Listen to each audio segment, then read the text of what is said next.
بسم اللہ الرحمن الرحیم۔ السلام علیکم دوستو۔ سرزمین چین کے شمالی حصے میں گوبی منگولیا کا عظیم ریگستان واقع ہے۔ گرمیوں میں یہاں بادلوں تک بلند ہوتی ہوئی تند و تیز ریتیلی آندیاں چلتی ہیں۔ اونچے اونچے ناہموار ٹیلے ان ہواؤں کے ساتھ ساتھ اپنی جگہ بدلتے رہتے ہیں۔ جاڑے کے موسم میں شمال کی جانب سے سخت سرد ہوا چلتی ہے جو ہر شے کو یخ بستہ کر دیتی ہے۔ زمانہ قدیم سے یہاں جنگلی خانہ بدوش قبائل آباد چلے آتے تھے۔ ان خانہ بدوشوں کی گزر اوقات شکار اور غلہ بانی پر تھی۔ ہرن، ریچھ اور لومڑیاں اور ہر قسم کی جنگلی جانور ان کی خوراک تھی۔ گائیوں، گھوڑوں اور بیڑوں بکریوں کے بڑے بڑے گلے ان کی ملکیت ہوتے تھے۔ گرمی کے موسم میں دودھ بکثرت میسر آ جاتا تھا، مگر سرما کی برف باری ہوتی ہی چارہ ملنے کے مواقع ختم ہو جاتے اور جانوروں کا دودھ سوکھ جاتا۔ مجبوراً یہ لوگ گرمی کے دنوں کے بجائے سوکھے گوشت پر گزارا کرتے۔ کھانے کا یہ دستور تھا کہ پہلے جوان اور طاقتور لوگ حسب دل خواہ جو میسر ہوتا اچھی طرح کھا لیتے، پھر عورتیں اور بوڑھے ان کے بچے کچے سے پیٹ بھرتے۔ آخر میں بچوں کی باری آتی جو ہڈیاں چوس چوس کر پیٹ کے آگے بجاتے یا چوہوں اور گلیریوں کا شکار کر کے ان کا گوشت نوچتے۔ ہوا کے زوردار جھکڑوں سے کسی قدر محفوظ رکھنے والی گول گنبد نما بڑے بڑے خیمے ان کا مسکن تھا۔ ان خیموں کو یورت کہا جاتا تھا۔ ان یورتوں کو ادھر سے ادھر منتقل کرنے کے لیے بڑے بڑے چھکڑے ہوتے تھے جن کے آگے کئی کئی بیل جوتے جاتے تھے۔ ریگستان میں جہاں پانی اور چارہ میسر آتا یہ قبائل وہیں ڈیرا ڈال لیتے تھے اور پانی یا غذا ختم ہونے پر یورتوں کو لاد کر کسی اور چراگاہ کی طرف رواں دواں ہو جاتے۔ ہر قبیلے کے افراد اپنی حفاظت کے لیے ایک چالاک اور بہادر آدمی کو سردار منتخب کر لیتے تھے۔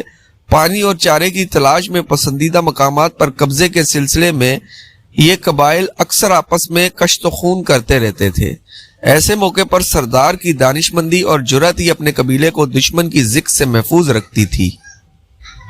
ان قبائل کو سخت جانیں ورثے میں ملی تھی۔ کئی کئی دن کے فاقے برداشت کرنا ان کے لیے ایک عام سی بات تھی۔ قبیلے کے مرد مسلسل کئی کئی دن گھڑ سواری کرتے اور اچانک دشمن کو جا لیتے۔ صحرا میں بسنے والے یہ لوگ سرخ و زرد رنگت والے تھے۔ ان کے چہرے چوڑے اور گھٹے ہوتے تھے، ناکیں چھوٹی چپٹی اور داڑیاں چھدری تھیں۔ جسم مضبوط اور توانا مگر چھریرے تھے۔ ان کا حلیہ باقی تمام اقوام سے نرالا تھا۔ کسی غیر قوم کا آدمی ان میں فوراً پہچان لیا جاتا تھا، اس لیے ان میں کوئی جاسوس داخل نہیں ہو سکتا تھا۔ مکاری اور عیاری ان کی فطرت میں داخل تھی۔ سموردار جانوروں کی کھالیں اوڑے اور بالوں والے جوتے پہنے صحرائی گوبی کی وسعت میں پھرتے ہوئے یہ جنگلی بھوتوں کی غول معلوم ہوتے تھے۔ مغل ان جنگلی قبائل میں سے ایک بڑا قبیلہ مغل کہلاتا تھا۔ جھیل بیکال کے آس پاس کی چراگاہیں ان کے قبضے میں چلی آ رہی تھیں۔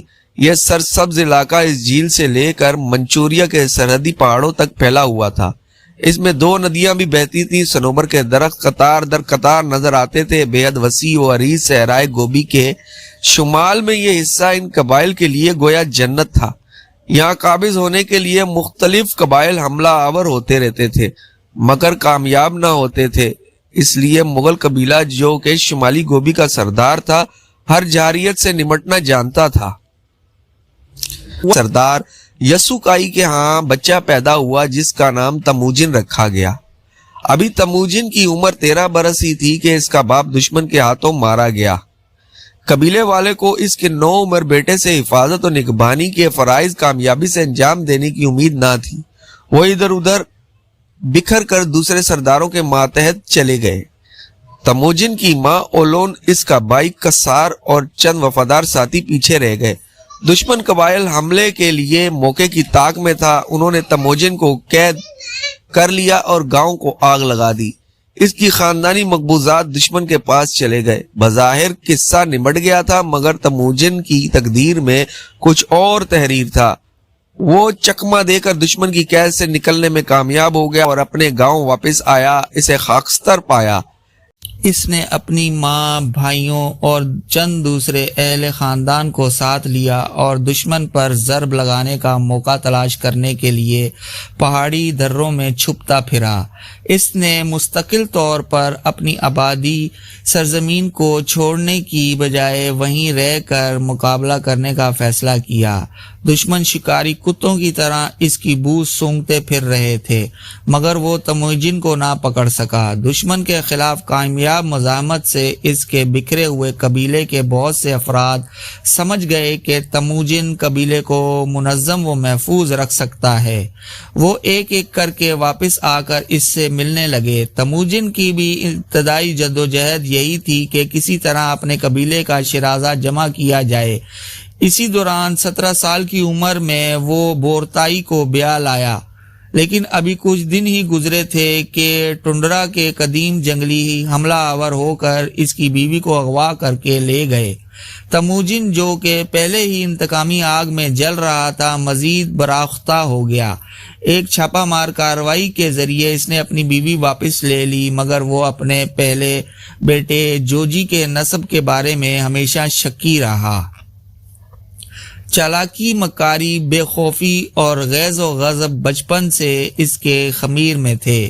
ان کٹھن حالات میں یہ تمام عادتیں مزید ابھرتی چلی گئیں۔ باپ کا انتقام اور موروثی زمین پر حالت میں واپس لینے کا جذبہ ترقی کرتا چلا گیا۔ جلد ہی مختلف دشمن قبائل سے اس کی خون ریز مارکا آرائیاں شروع ہوئیں۔ کئی بار وہ شکست و فنا کے دہانے پر پہنچا اور کئی بار موت اس کے قریب سے گزر گئی، مگر وہ میدان سے نہ ہٹا۔ اس کے اپنے قبیلے کے بہت سے افراد واپس آ چکے تھے۔ یہ وہ لوگ تھے جو اپنے قبیلے کے سوا ہر قوم سے جان کا خوف رکھتے تھے، اور حقیقت یہی تھی کہ سب قبائل مغل قبیلے کو مٹانے کے در پہ تھے۔ تموجن کے ساتھ آمنے والے مغلوں کی تعداد بہت زیادہ نہ تھی، مگر یہ سب کے سب تموجن کے پکے جانثار تھے۔ ایک حملے میں تموجن شدید زخمی ہو گیا۔ وہ دشمن کے نغے میں آ گیا تھا۔ اس کے حلق میں تیر پیوست کر کے اسے مردہ سمجھ کر برف پر پڑا ہوا چھوڑ دیا گیا۔ اس کے 2 ساتھی وہاں پہنچ گئے۔ انہوں نے اس کے زخم سے خون چوسا، ایک پیالے میں برف پگھلا کر اس کے زخم صاف کیے۔ یوں وہ مرنے سے بال بال بچ گیا۔ ان تمام تختیوں کے باوجود وہ اپنی قوم کی شرازہ بندی میں مصروف رہا، یہاں تک کہ 13,000 جنگجو اس کے پاس جمع ہو گئے۔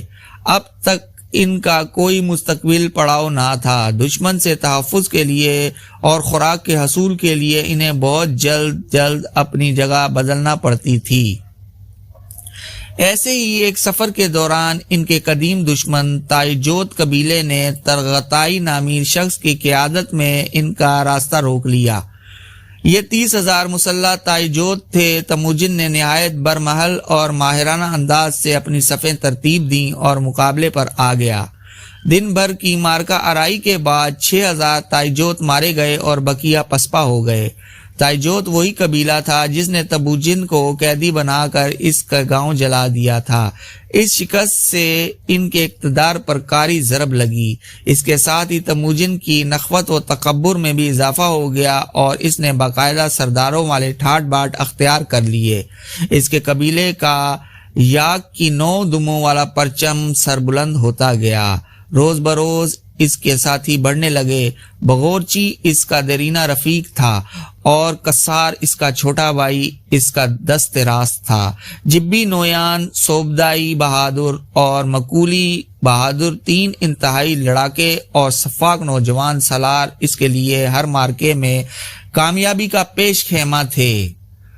تموجن نے اپنے باپ کے دیرینہ حلیف تغرل اونگ خان کی فوجوں سے مدد لی اور ایک نئی کامیابی حاصل کرنے کے لیے تاتاریوں کے ایک جنگجو قبیلے پر زوردار حملہ کیا اور اس کی قوت فنا کر دی۔ تغرل اونگ خان قوم کرائیت کا سردار تھا۔ اس نے تموجن کے والد یسوکائی سے بھی دوستانہ تعلق رکھا تھا اور تموجن کے بھی سرپرستی کرتا رہا۔ تموجن بھی اسے اپنا باپ کہہ کر مخاطب کرتا تھا۔ کرائیت قوم مغلوں کی بنسبت بہت زیادہ قوت مند اور وسیع علاقے پر قابض تھی۔ تہذیب و معاشرت میں بھی نسبتاً وہ دیگر خانہ بدوش اقوام سے بہتر تھی۔ تموجن اگرچہ اپنے کھویا ہوا علاقہ واپس لے چکا تھا، مگر ہوس اقتدار اور ذوق کشت و خون جو اب اس کی سرنشست بن چکا تھا اسے چین سے نہ بیٹھنے دیتا تھا۔ 30 سال کی عمر میں اس کی قوت پورے عروج پر تھی۔ اس نے مزید پیش قدمیاں کیں اور اپنا دائرہ عملداری بڑھا لیا۔ نئے نئے جنگجو اور زور آزما لوٹ مار کے حرص میں اس کے گرد جمع ہوتے گئے۔ اس نے اپنے ہمسایہ اقوام پر حملے کی تیاری کی۔ قوم کرایت کا سردار تغرل اونگ خان اب تک اس کا سرپرست اور حلیف رہا، مگر تموجن نے جلد ہی اس کے علاقے پر بھی قبضہ کر لیا۔ اونگ خان مارا گیا۔ اونگ خان کا مسکن کراکرم تموجن کو بھلا معلوم ہوا۔ اس نے اس علاقے کو اپنا مرکز بنا لیا۔ ان فتوحات کے بعد تموجن نے کرولتائی سے مشاورت طلب کر کے اپنے ماتحت تمام سرداروں کو جمع کیا اور تمام ایشیائی بلند پر قبضہ کرنے کا عزم کر کے اپنی قیادت کے عہد و پیمان کے ساتھ چنگیز خان کا لقب اختیار کیا۔ یہ واقعہ 602 ہجری 1206 عیسوی کا ہے۔ منگولیا اور کوہ تیتان شیان کے پاس بسنے والے سارے آزاد منش سردار اس کی قیادت میں جمع ہو گئے تھے۔ اب اس کا لشکر 2.5 لاکھ افراد پر مشتمل تھا اور 1 لاکھ مربع میل کی حدود میں پھیلا ہوا تھا۔ ایغور، کرایت، تاتاری، مرکیت اور دیگر تمام دشمن قبائل اس کے سامنے سرنگو ہو کر اپنی خدمات اسے پیش کر چکے تھے۔ یا کی 9 دموں کے نشان کے ساتھ اب 2 سنگوں والا پرچم بھی اس تباہ کار فوج پر سایہ فگن تھا۔ اب تک چنگیز خان کی ترک تازیاں اپنے ہی جیسے خانہ بدوش وغیرہ متمدن قبائل کی سرکوبی تک محدود تھیں، لیکن اس کا اگلا حملہ منگولیا کے جنوب میں واقع چین کی عظیم الشان خطائی سلطنت پر تھا، جو 5000 سالہ قدیم تمدن کی مالک تھی۔ یہاں چاول کی شراب پی جاتی تھی، عورتوں کے ہاتھوں میں بجتی ہوئی گھنٹوں کے ساتھ پرکیف گیت سنے جاتے، ریشمی لباس پہنے جاتے، لوگوں کے زیادہ توجہ اس بات پر مرکوز رہتی کہ اپنی عادات و اطوار میں زیادہ سے زیادہ شائستگی کیوں کر پیدا کی جا سکتی ہے۔ یہاں ایک ایک شہر میں کئی لاکھ افراد رہتے تھے۔ چین کے بادشاہ منگولیا کے صحرا نشینوں کو اپنی آوارہ ریت سمجھتے تھے۔ ان کے کسی باغیانہ اقدام سے بچاؤ کے لیے انہوں نے عظیم دیوار چین تعمیر کی، جو صدیوں سے اس طرح قائم تھی اور شمال کے ہر حملے سے بچاؤ کے لیے کافی سمجھی جاتی تھی۔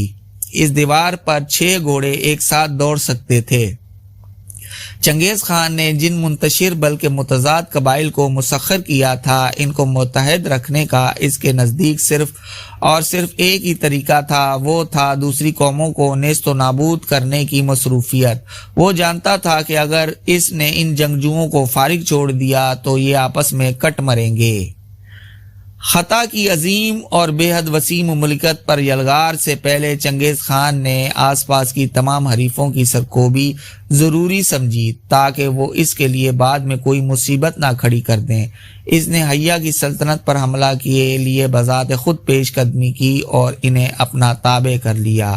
کراختائیوں اور کرزیوں کا سر کچلنے کے لیے اپنے تجربہ کار سرداروں کو روانہ کیا۔ اس مہم کو سر انجام دے کر چنگیز خان نے خطا پر حملے کا عزم کر لیا، لیکن وہ حملے سے پہلے کوئی بہانہ پیدا کرنا چاہتا تھا، اس لیے اسے زیادہ انتظار نہ کرنا پڑا۔ خطا کے شہنشاہ کا انتقال ہو گیا اور اس کا بیٹا دائی دنگ کا لقب اختیار کر کے تخت نشین ہوا۔ منگولیا کے تمام قبائل اب تک چین کے بادشاہت کے باج گزار سمجھے جاتے تھے۔ خود چنگیز خان بھی سابق شہنشاہ سے اظہار وفاداری کر کے اس سے باغیوں کا دشمن سردار کا خطاب حاصل کر چکا تھا۔ سابق بادشاہ نے ایک بار چنگیزی دستوں کو اپنی مدد کے لیے چین کے اندرونی حصوں میں طلب کیا تھا۔ یہ دستے شاہ کے دشمنوں کو نپٹانے کے ساتھ ساتھ سلطنت کا سارا نظام دیکھنے بھالنے کے علاوہ اپنے آئندہ متوقع یلغار کے لیے ضروری پیش بندیاں بھی کر کے واپس آئے تھے۔ چین کی تمام شاہراہوں، پہاڑوں اور شہروں کے مکمل نقشے ان کے پاس تھے۔ نئے بادشاہ دائی دنگ نے برصد اقتدار آتے ہی دیگر باج گزاروں کی طرح چنگیز خان سے بھی خراج طلب کیا۔ چنگیز خان کو اب کسی چیز کا انتظار نہیں تھا۔ اس نے از خود ایسا جواب دیا کہ جنگ ناگزیر ہو گئی۔